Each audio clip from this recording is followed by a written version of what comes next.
Apakah penggugat dan tergugat telah hadir? Sudah yang mulia. Sudah. Penggugat Saudari Anita Ramadewi, apakah datang sendirian atau bersama kuasa hukumnya? Yang mulia, saya datang bersama kuasa hukum saya. Oke, kepada kuasa hukum Saudari Anita Ramadewi, silakan bawa ke depan surat kuasa beserta surat advokatnya. Silakan. Duduk kembali, kuasa hukum. Kepada tergugat silakan mengecek kelengkapan daripada kuasa hukum tergugat. Silakan ke depan. Silakan dicek dulu. Sudah ya. Silakan diambil lagi kuasa hukum tergugat. Selanjutnya kelengkapan dari kuasa hukum tergugat. Ini untuk kuasa ada lain. Silakan dicek kembali oleh kuasa hukum tergugat ke depan. Sudah? Oke, sudah. Diambil kembali kuasa hukum tergugat. Pada hari ini, Selasa 12 Desember 2023, jam 2 siang waktu Indonesia bagian Barat, bertempat di ruang sidang Profesor Dr. Muhammad Rehan, nyatakan dibuka secara terbuka untuk umum. Dari pihak penggugat, apakah sudah menyiapkan gugatannya? Sudah yang mulia. Saudara tergugat atau kuasa hukum tergugat, apakah telah menerima salinan dari gugatan yang dilayangkan oleh penggugat? Sudah yang mulia. Karena telah menerima salinan tergugat, oleh karenanya silakan kepada penggugat untuk membacakan gugatan yang akan dilayangkan kepada tergugat. Silakan. Terima kasih yang mulia. Dengan hormat Ketua Majelis Hakim yang bertantangan di bawah ini, Ayu Syafia Cindy, SHMH, advokat pada kantor advokat firma hukum Dia dan Partner, beralamat di Jalan Kuantan nomor 25, Kota Pekanbaru.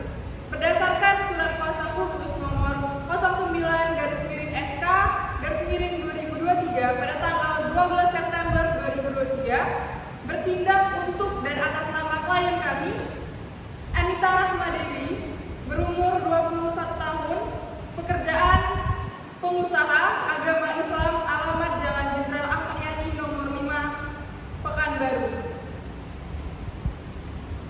Yang selanjutnya disebut penggugat. Dengan ini penggugat hendak mengajukan gugatan terhadap Direktur Utama PT Bank Pembangunan Indonesia Persero, TBK Kantor Besar Pekanbaru. Adapun alasan dan dasar hukum diajukan gugatan ini adalah sebagai berikut.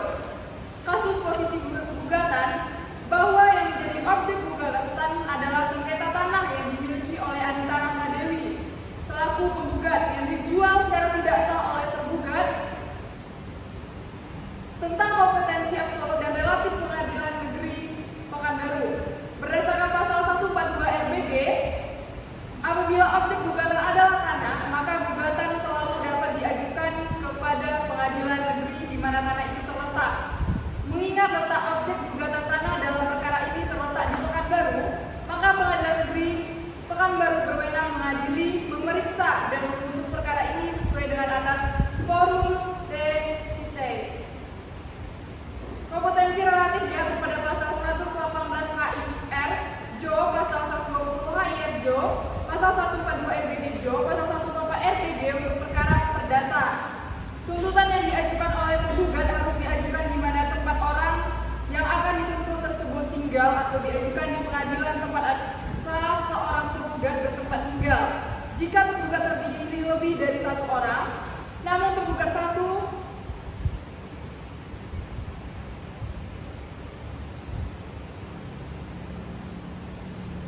cut ujungnya ya? Iya. Matikan aja. Sahnya penggugat sebagai ahli waris dari Narendra dan Aini. Yang pertama, pada tahun 1998 telah berlangsung perkara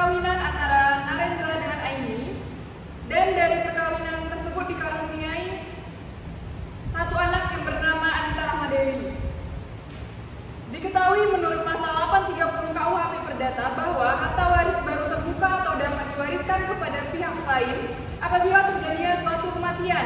Dan selanjutnya pasal 832 KUHP Perdata menyebutkan bahwa adanya hubungan darah di antara pewaris dan mewaris hanyalah orang-orang yang mempunyai hubungan darah dengan pewaris, baik dari saudara-saudaranya, maka para penggugat yang merupakan anak atau keturunan Narendra sesuai pasal 852 KUHP Perdata.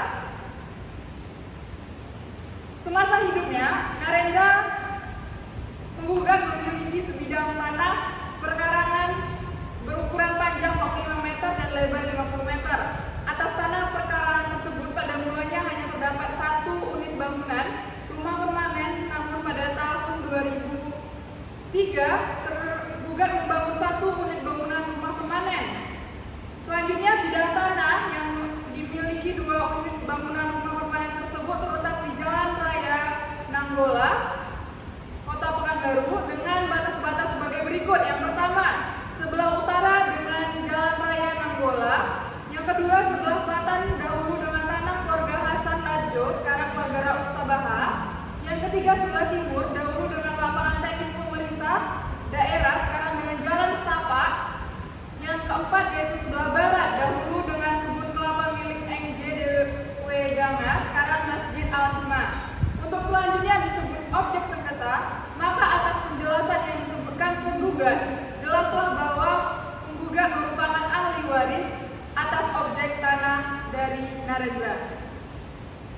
Sahnya menurut hukum perjanjian jual beli rumah pada tanggal 8 Mei 2003 antara Narendra dengan tergugat. Yang pertama, bidang tanah dari rumahnya yang pertama pada mulanya dikuasai dan didiami dengan nyaman dan damai oleh almarhum Narendra bersama istri dan para penggugat. Akan tetapi pada tanggal 8 Mei 2003 rumah tersebut terpaksa dijual kepada tergugat yang pada saat itu terikat perjanjian jual beli kopra dalam pusat koperasi Kopra Pekanbaru. Selanjutnya dalam pelaksanaan perjanjian tersebut terjadi wan prestasi di antara kedua belah pihak sehingga untuk menyelesaikan masalah disepakati bahwa almarhum Narendra, ayah penggugat, menjual rumah tinggalnya kepada tergugat dalam rangka menutupi hutang. Tergugat meminta Narendra, ayah Pak penggugat, menandatangani selai surat perjanjian yang berisikan bahwa Narendra, ayah penggugat, telah menjamin kopra sebanyak 260 ton milik tergugat. Selanjutnya pada mulanya Narendra, ayah penggugat, menolak dengan tegas untuk menandatangani surat perjanjian tersebut oleh karena merasa tidak pernah meminjam kopra dari tergugat. Akan tetapi Narendra, ayah penggugat, kemudian dipanggil datang ke kapal yang pada saat itu sedang melakukan pembuatan kopra di pelabuhan Teluk Bungus, dan ketika berada di atas kapal, usaha tergugat tidak mungkin akan menyusahkan Narendra di kemudian hari, mengingat situasi sudah tidak memungkinkan karena kapal yang memuat kopra akan segera berangkat. Maka dalam terpaksa Narendra, ayah penggugat, menandatangani surat perjanjian tersebut karena percaya terhadap ucapan tergugat. Selanjutnya pasca perjanjian yang terjadi karena akibat rekayasa dan tipu muslihat dari tergugat dan ditandatangani oleh Narendra, tergugat menjadikan surat perjanjian itu digunakan oleh tergugat untuk memaksa Narendra, ayah penggugat, untuk menyediakan kopra sebagaimana yang tertera di dalam surat perjanjian. Namun Narendra, ayah para penggugat, bersikeras tidak mau menyediakan kopra yang diminta. Selanjutnya di dalam surat keterangan tanggal 8 Mei 2003 yang dibuat oleh penggugat dan tergugat mengatakan bahwa dengan adanya penyerangan rumah sebesar 268 meter persegi terletak di atas tanah seluas 50 x 55 meter di Pekanbaru milik sendiri, saudara Narendra ditambah dengan 27 ton kopra kepada tergugat. Maka kopra peminjaman saudara Narendra dan tergugat sebanyak 260 dinyatakan telah lunas. Atas serangkaian peristiwa tersebut terjadilah perjanjian jual beli rumah tanggal 8 Mei 2003 yang dilakukan oleh Narendra dengan tergugat dan diwakili oleh kuasa hukumnya, yang ditandatangani di hadapan Muhammad Adnan Amal selaku Hakim Pengadilan Negeri Pekanbaru pada tanggal 8 Mei 2003 sebagai salah satu penyelesaian masalah dan disebutkan bahwa objek perjanjian jual beli tersebut adalah berupa rumah dengan luas 268 meter persegi terletak di atas tanah milik penjual sendiri berukuran 50 x 45 meter. Selanjutnya adanya etikat buruk yang dilakukan tergugat. Jual beli rumah dan tanah antara tergugat dan penggugat bertentangan dengan ketentuan pasal 120 KUHP Perdata yang mengatur tentang syarat-syaratnya satu perjanjian, khususnya persyaratan objektif yang yakni kausa yang halal. Karena tergugat sebagai pihak pembeli harus dinyatakan pembeli yang beritikat buruk. Oleh karena tidak mendapat perlindungan hukum dan jual beli dimaksud harus dinyatakan batal demi hukum. Karena tergugat sebagai pihak pembeli dinyatakan pembeli yang beritikat buruk. Oleh karena tidak mendapat perlindungan hukum karena tidak sahnya objek perjanjian jual beli yang dilakukan oleh tergugat. Selanjutnya, tidak sahnya perbuatan tergugat menguasai objek tanah milik Narendra. Para penggugat telah berapa kali melakukan pendekatan baik lisan maupun tulisan kepada tergugat untuk menyelesaikan persoalan ini secara kekeluargaan, namun tidak berhasil oleh karena tergugat menolak dengan alasan bahwa bukti-bukti kepemilikan objek sengketa yang ada pada mereka adalah bukti yang sah. Yang kedua, dikarenakan tanah yang ditempatkan atau tempat pendirian rumah dari tergugat adalah milik Narendra, ayah penggugat, maka perbuatan tergugat menguasai objek tanah sengketa adalah tidak sah.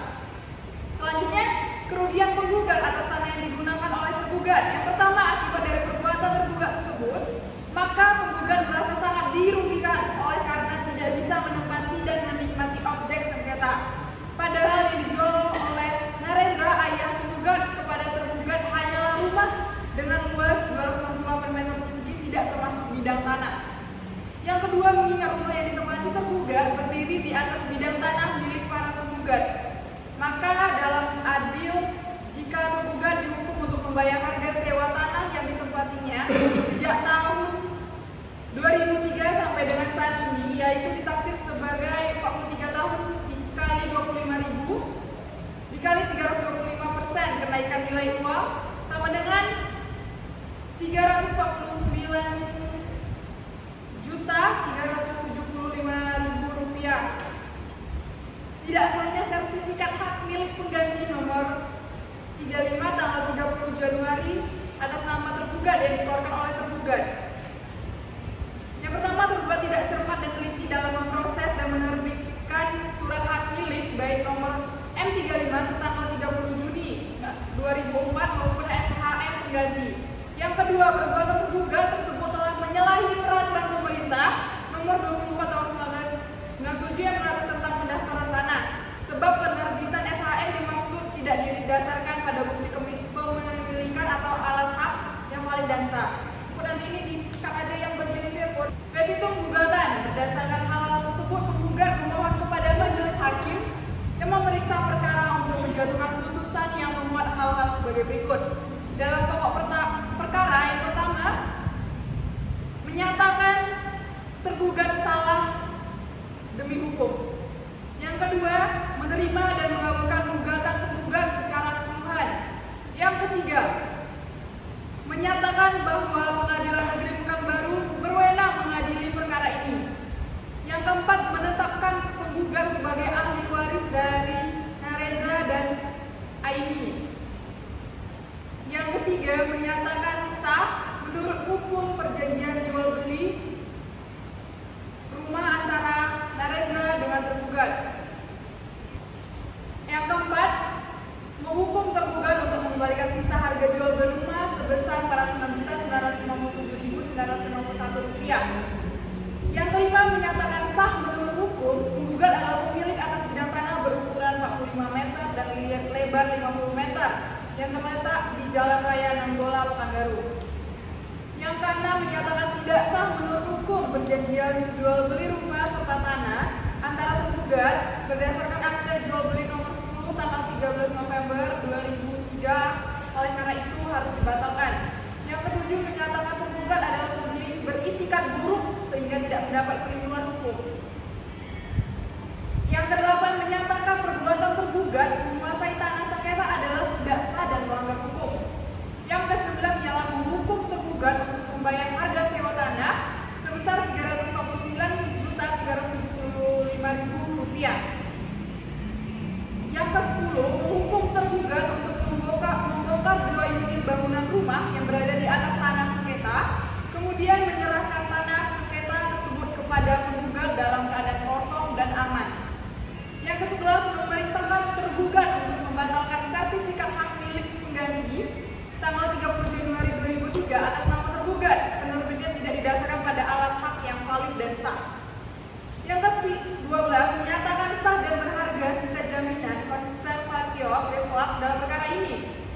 13 menghukum para tergugat membayar biaya subsidiar.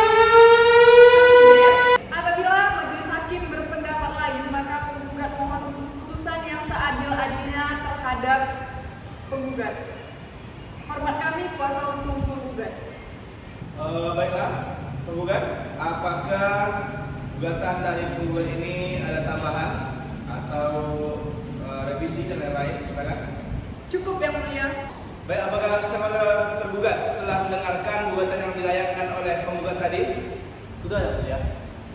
Dengan baik, apakah saudara tergugat akan memberikan jawaban atas gugatan yang dilayangkan oleh penggugat?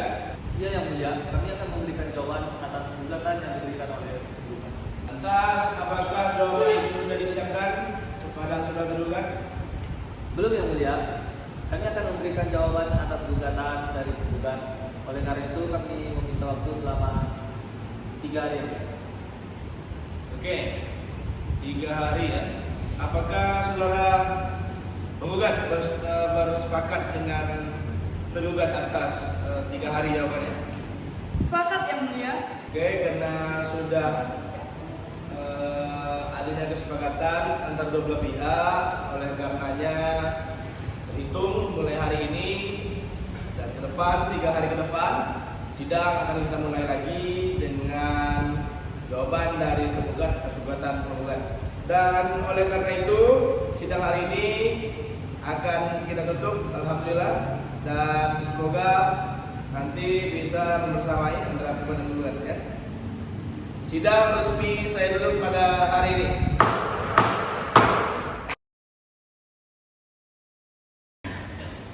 Pembacaan jawaban dari pihak tergugat, maka dari itu sidang hari ini dinyatakan kita buka.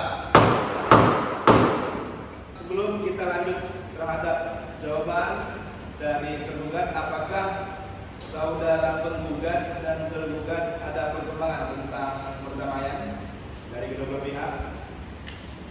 Tidak yang mulia. Tidak? Oke, kita lanjutkan saja.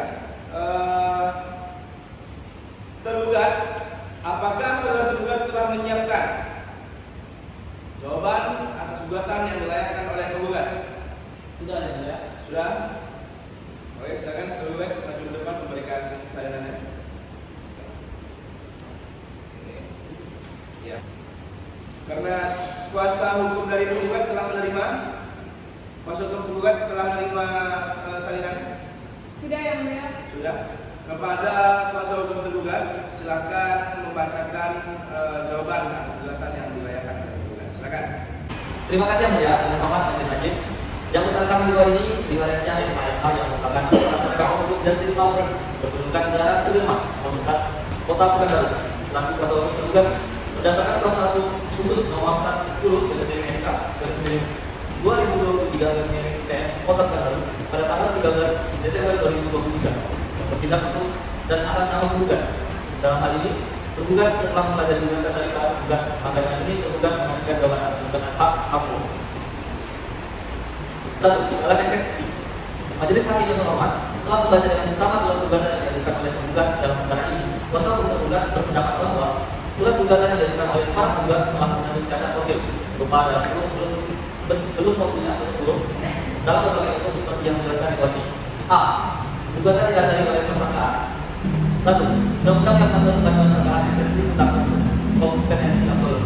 2. Yang mulia hakim perdata adalah negeri Kota Pekanbaru berwenang menghadiri gugatan yang didalami dengan dugaan atau prasangka terkait dengan perbuatan pidana sampai dengan diperolehnya putusan pidana yang berkekuatan hukum tetap atau PHT.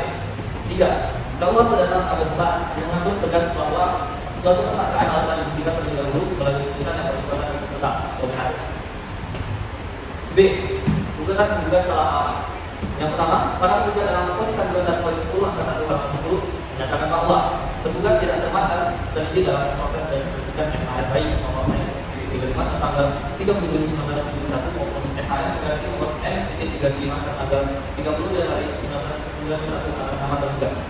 Yang kedua, selain itu para penggugat telah menegaskan kembali melalui petitum gugatan angka anggota memerintahkan tergugat untuk membatalkan SHR mengganti 30 Januari 1991 atas nama tergugat karena penggugat tidak didasarkan pada atas hak yang valid gugatan nomor 10 angka 1 dan minimum angka 12, maka secara eksplisit dapat dipahami kalau penggugat menilai bahwa gugatannya adalah kesalahan atau pelanggaran pada pembentukan SHM nomor 35 dan SHM 35 sehingga dimintakan melalui petitum untuk dibatalkan oleh badan pertahanan tersebut selaku tergugat. Menurut pendapat kuasa hukum tergugat, gugatan ini adalah tidak tepat dilakukan untuk pengadilan negeri. Kota Pekanbaru Subang, pengadilan negeri tidak berwenang mengadili prosedural penerbitan sebuah keputusan pra peradilan, apalagi membatalkan keputusan PTN. Hak kewenangan mengadili benar, tidak hanya proses penerbitan KPUN, bahkan kewenangan membatalkan sebuah keputusan PTN berupa SHM menjadi nomor M-35 adalah jurisdiksi pengadilan tata usaha negara. Yang keempat, berdasarkan dalil tersebut, maka dari itu gugatan para penggugat yang diajukan kepada pengadilan negeri Kota Pekanbaru adalah kesalahan arahan. Itulah sebabnya sangat patut bila gugatan dinyatakan tidak dapat diterima. Yang ketiga, dalam pokok perkara majelis hakim berpendapat, kami selaku kuasa hukum tergugat menolak seluruh dalil-dalil yang disampaikan oleh para penggugat, kecuali yang secara tegas menyatakan kebenarannya oleh para penggugat. Namun, di dalam gugatan penggugat begitu banyak menyembunyikan fakta-fakta hukum dan garis atau cenderung memutar balik fakta-fakta dalam dalil-dalil gugatannya. Segala sesuatu yang dikemukakan dalam eksepsi merupakan suatu kesatuan yang tidak dipisahkan dengan pembantaian pokok perkara yang dikemukakan dalam dalil. Setelah membaca hasil gugatan para penggugat, maka terdapat substansi yang ini sebagai berikut. Yang pertama, tentang kapasitas para penggugat untuk mengajukan gugatan. Halaman diberikan dalam posisi gugatan nomor 1 halaman 4 gugatan. Yang kedua, tentang sebagai perjanjian yang berisikan bahwa almarhum Narendra yang para penggugat telah memberikan keras pada 260 ton milik penggugat adalah tidak sah karena serat rekayasa dan tindakan. Halaman diberikan dalam posisi gugatan bertiga halaman 1 halaman 5 sampai 6 gugatan. Yang ketiga, tentang adanya rekayasa dan tindakan dalam gugatan sebagai perjanjian berisikan perjanjian korban dalam kesempatan ton sebagaimana dimaksud pada pertiga angka 5 dan halaman 5.